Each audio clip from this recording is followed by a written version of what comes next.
Et le magazine avec 7 minutes pour une vie, on retourne à Gaza.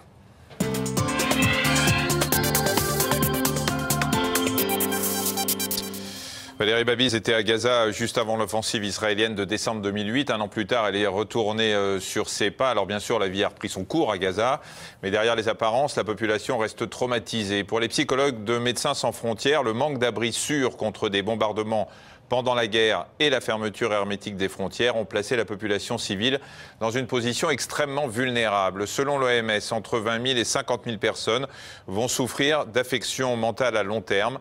Un an après le conflit, les enfants expriment leur stress par l'échec et l'absentéisme scolaire, l'énurésie et l'agressivité. Reportage Valérie Babiz, Sidonie Morvan. La bande de Gaza. Un an après les 22 jours de l'offensive israélienne, des milliers de Palestiniens ont toujours besoin d'une prise en charge. 20 à 50 000 personnes resteront psychologiquement traumatisées par le conflit, estime l'OMS. Des enfants surtout qui ne parviennent plus à apprendre. Face à ce phénomène très préoccupant, Médecins sans frontières a augmenté son soutien aux familles et assuré 11 000 consultations en 2009. Betlaïa, nord de la bande de Gaza. Nour, 7 ans, a rendez-vous avec sa psychologue dans le centre MSF. Ce que je peux vous proposer, c'est de commencer la séance avec elle et ensuite on se retrouve pour discuter. Michel demande à la maman de sortir pour voir comment la petite réagit à la séparation. Nour a vu il y a un an des soldats faire éruption chez elle, le visage peint en noir, et depuis elle a peur de rester seule. Michel va utiliser le dessin pour faire parler Nour. Donc dis-moi. Ça, c'est un avion et il tire sur un juif. Et son visage, comment est-il? Rouge. Séance après séance, Michel essaie d'aider Nour à canaliser sa peur pour lui permettre de retrouver sa vie d'enfant et son envie de grandir, d'apprendre. Depuis que je joue, j'ai plus peur. La dernière fois, on faisait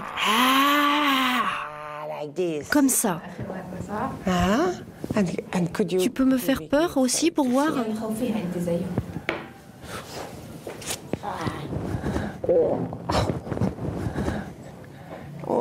J'ai peur. Oh, tu peux m'aider? Nour, aujourd'hui, parvient à jouer avec ses peurs, à les tenir à distance. Elle va mieux, mais elle s'inquiète pour sa maman qu'elle sent à bout de nerfs.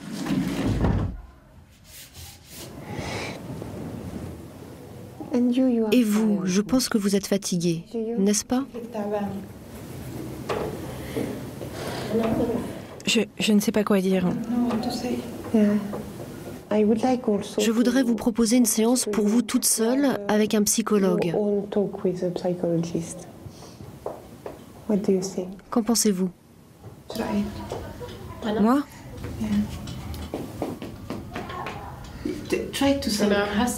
J'ai l'impression que je peux tout supporter.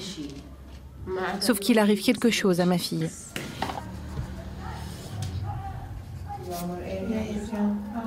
L'enfant vient nous dire « Occupez-vous donc de ma maman ». Et là, je crois que c'était une illustration parfaite. Cette maman est fatiguée, cette maman est inquiète, cette maman, peut-être pas que par Nour, sûrement par autre chose.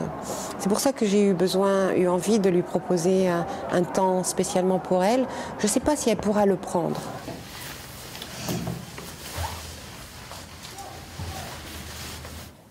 Je veux juste te dire, à toi et à ta mère, que tu as besoin de temps.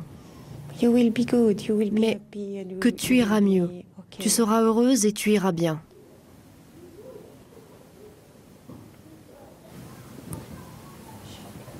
Qu'en penses-tu? Oui?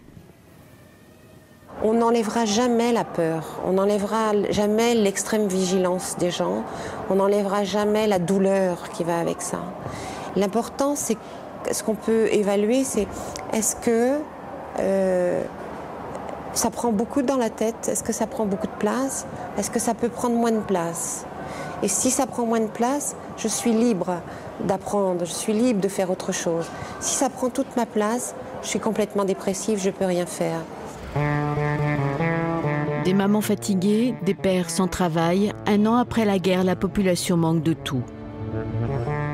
Le blocus israélien limite les livraisons de nourriture, de médicaments, de fournitures scolaires et de matériaux de construction. Beaucoup de familles survivent grâce aux donations, à la débrouille, à la solidarité aussi.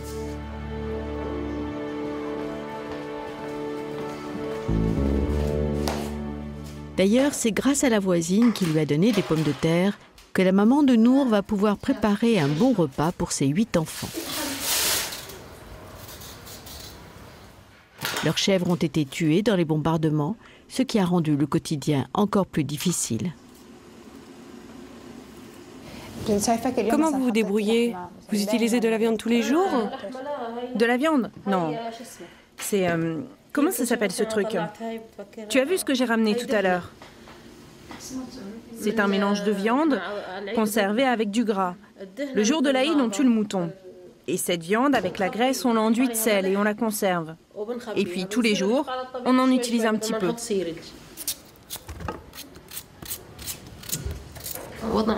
Notre situation est très mauvaise, à un point. Leur père ne travaille pas.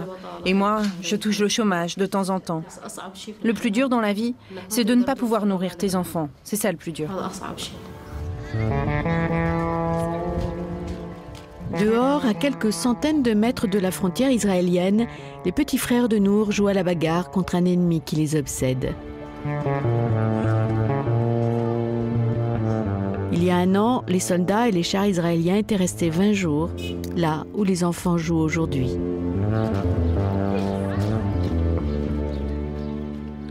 Le montant des destructions a été estimé par les Nations Unies à près de 140 millions de dollars. Il faut noter que la sécurité est loin d'être revenue dans Gaza, que ce soit à cause des tensions avec Israël, mais aussi entre le Hamas et le Hezbollah. Les conditions de vie restent plus que précaires. 20 000 déplacés vivent toujours dans des abris de fortune et les 3 quarts de la population dépend de l'aide alimentaire pour subsister. Ne bougez pas, dans quelques instants, allô docteur, on va parler des produits allégés. À tout de suite.